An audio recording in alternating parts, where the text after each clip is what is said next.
Okay, story time.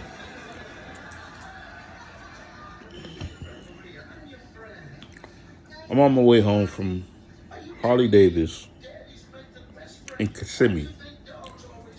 I had to go there the other morning because I had to get a part changed on my motorcycle that I had been waiting for since I bought it. They ordered it when I bought it, and it came in. So I went that morning to go get it put on. Okay. So what are the problems? What are the issues that I have with motorcycle riding is I don't like the high speed of motorcycle riding. I've been trying to justify not being able to ride high speeds for a long time. I've owned about four different motorcycles in the past what maybe 4 years, 4 or 5 years, and I always say that my motorcycle that I bought doesn't have the high performance it needs to keep up with most motorcycles. In a lot of cases, that's true. That's very true. I had a Gold Wing one time that was an 1800, and it could keep up with a lot of motorcycles. But one of the problems was that it was an old Gold Wing, so there was a few problems with it. It was still kind of fast, but there was a few problems with it. When I got up to high speeds, you could feel it. It kind of shook a little bit. And Gold Wings, if you know Gold Wings don't shake. They're like the Cadillacs of motorcycles. So if they're shaking at high speeds, something's wrong. I used to get up to like 90, 95, and I would feel a slight shake, and I knew it wasn't the performance that the Gold Wing was supposed to have. So I would definitely, slow down. But I never liked the high speed on a motorcycle. I just thought it was scary, dangerous. You're already in a dangerous situation when you're on a motorcycle. So I always figured, why would you put yourself in more danger going at 90, 95, 100, miles an hour? With them sports bikes, they're going down the highway 145 miles an hour, 200 miles an hour, in and out of traffic. That shit is crazy. One slight move, one slight wrong move, and it's all over with. So back to my story. So on the way there, I say to myself, on the way back as well, but because I'm by myself, I'm very comfortable on the motorcycle when I'm by myself. I'm in a motorcycle club, so I have the pressure a lot of riding with the club and trying to keep up with them. I'm one of the club members that always had a low performance bike, an older bike. Most of the club members, they're retirees, they're army vets, marine vets, cop vets, whatever the case may be, and they got some money. You know what I'm saying? They're able to afford them good high performance bikes, and most of them have them. Actually, in my group, when I think about it, all of them have them except me. Wow, yeah, that's kind of the truth right there. So in my group, all of them have high performance bikes. I was one of the exceptions to join the group. I'm not military. I'm not retired vet. I'm not retired police. I don't have pension or retiree fund coming in. And I was one of the exceptions that they let get into the club. So I've always been the one that was on a budget. I don't have a lot of money to buy a high performance new motorcycle, 2024, 2025, things of that nature. So, you know, when I ride with the club, what I'm saying, I have that pressure on me to always want to keep up, but I've never had the high performance bike to keep up. Although I've had bikes that can go fast, it can get up to 100, 90, 95 or whatever, to be able to keep up and go, to the speed that they're going. But if they decide to push their bikes, I'm always going to get left. But anyway, let me get back to my story. So I'm going to Kissimmee. and I'm doing good. I'm riding. I'm by myself. So I decided to practice and test myself on my bike. Because my bike, the one I have now, I done went through a few bikes, but the one I have now is a comfortable bike. It's very comfortable to ride. It's a 2017 Classic, 2017 Limited Harley Davidson Electric Glide. And it's a nice bike. You know what I'm saying? It's got one of them the newer when they first started the Milwaukee 8 engines. You know what I'm saying? It's got all that good stuff on it. So it's a good bike. It sits up high. It's a comfortable ride. It's got the fairings on it and the whole nine. So I like this bike. But again, the speed of it, the performance of it still can't keep up with most other club members. Because most of the club members, they have high performance bikes. They have 2024 bikes, 2025, you know what I'm saying, it's in 23, 24, stuff like that. And if they don't have them type of bikes, some of them have work done to the engine to make them go faster, which all that takes money.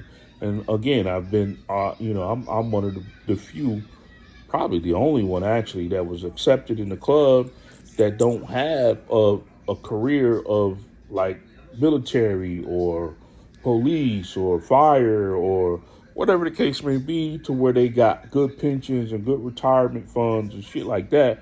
And then when they're living pretty good. So they can afford them high performance bikes. And I'm not there. So, I've always had to get a, older bike, lower performance bike since I've been in the club. Again, I done went through like 4 or 5 bikes since I've been there. But anyway, I get there, I get to Kissimmee, and I get the part changed on my bike. Boom.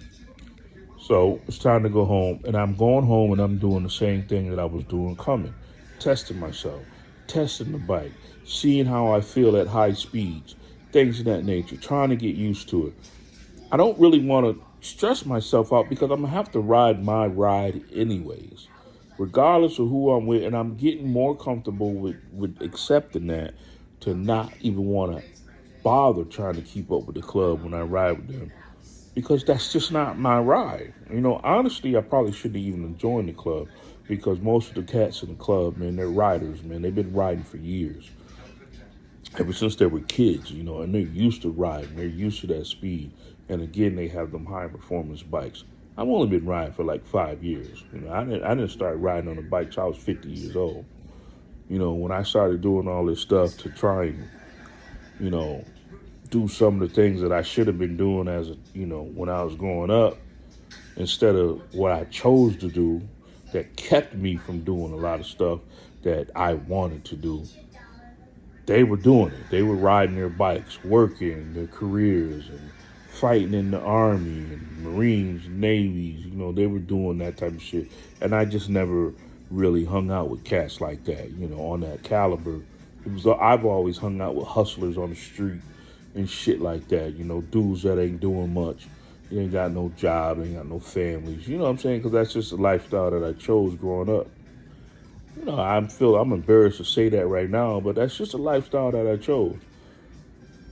So I never hung out with cats like this. So it's different. It's been kind of difficult to fit in with them, and the whole nine. You know what I'm saying? I mean, I pretty much get along with them and stuff like that. But we're different.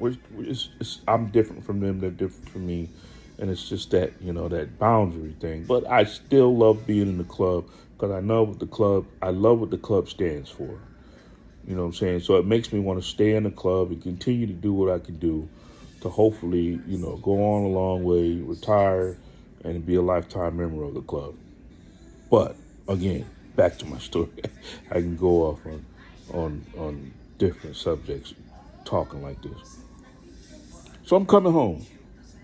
I'm on my bike, and I'm coming home, and I'm testing myself again. I'm riding 80, 95. I'm doing good. I'm feeling good. I'm like, oh, okay. I'm feeling good. I'm trying to get myself going. So behind me, I see a cat coming up behind me. He's on his bike. And I see he's in some club. And I think it might have been the Warlocks, but I'm not actually sure now that I think about it. he's in a club in Florida. There's like two or three 1% clubs in Florida, and Warlocks is one of them. And I don't know why I can't think of the other two Warlocks. Mongols. Mongols is another one. And there's another one too that's is around here. But anyways, it was one of them because he had his vest on, he had his full patch on and everything. And he had a bike just like mine. So he comes up on me. Mind you, now I'm riding like 85, 90 right now. I'm at 80, 85 at least, So he comes up on me and he's right beside me, just riding. We're on 528. I'm coming home from Kissimmee. And he throws his thumb up like, nice bike, shit like that. And I throw my two fingers down, the motorcycle wave. And we ride for about a good 2 or 3 minutes. And we're side by side riding. And he waves at me as to say, come on, about to ride, keep up. And so he pulls off ahead of me, a little bit, not too much, but just a little bit to know that he's going at least 95 now. Because again, like I said, I'm going 80, 85. So he's going at least 95, probably close to 100. So in my mind, I'm like, you know what? Fuck it. I said, I'm going to go ahead and test myself. See, can I keep up with this cat? So I hit the throttle. I'm going now like 90. I think I was going like 85, 90. And again, I catch up to him a little bit and we're neck and neck and we're riding. Boom, we're hitting 528, and it was kind of clear. There was no cars really, our way. It was, a nice little space, from us and other cars. So we're pushing it, we're hitting. I'm like, ooh, shit, I feel good. He riding, we doing it. And all of a sudden, he throws his thumb up again, as to say, good job, you know what I'm saying? Good job, you know what I'm saying? But I gotta go. And man, that cat, phew, he took off, man. I'm like, oh my God, are you kidding me? Like, I'm already at like 90, and this dude took off like I was going 30 miles an hour. Like, are you kidding me? Yes. So, like, wow. So, it just goes to show, I'm like, okay, boom. I instantly slowed down. I said, oh, okay, he brought me back to reality. Like, yeah, so I got to ride my ride. That's the thing, I can't ride other people's ride, because a lot of cats has been riding since they've been kids. Like, most of the members of my group been riding since they were kids. And they're used to riding motorcycles. They're used to riding at that speed. Some of them started off on sports bikes. So, sports bikes, some of them cats go 120, 130, 140 and above down the highway. And I started riding again when I was 50. So I'm still not, my reflexes were already low when I started riding. So I'm not going to never probably be used to the speed up at 95 to 100 miles an hour. I'll never be able to do that. Even at 85 on a consistent base, on a constant basis, I probably won't be able to do that. I'm comfortable at around 75, 80 miles an hour. That's my comfort zone. So I just wanted to tell that little story, and just to say I'm going to ride my ride no matter what. I'm getting better. When I'm riding with the group, I'm getting better not to have that pressure on me to keep up with them. That's been pressure on me for a long time now since I've been in the group. And it bothers me when they ride and I can't keep up. That bothers me, you know what I'm saying? But I'm learning now to not let that bother me. And then when we ride, man, I'm riding my ride. If they ride ahead of me, they go ahead and ride ahead of me. I'll get there. I'll meet y'all there, And that's where I'm at now. That's what I'm trying to get into my head and get comfortable with feeling that way and not letting my pride get in the way, not and the pressure of not being able to keep up with them. So just thought I'd tell that little story, man. Story time of my motorcycle. All right, guys, later.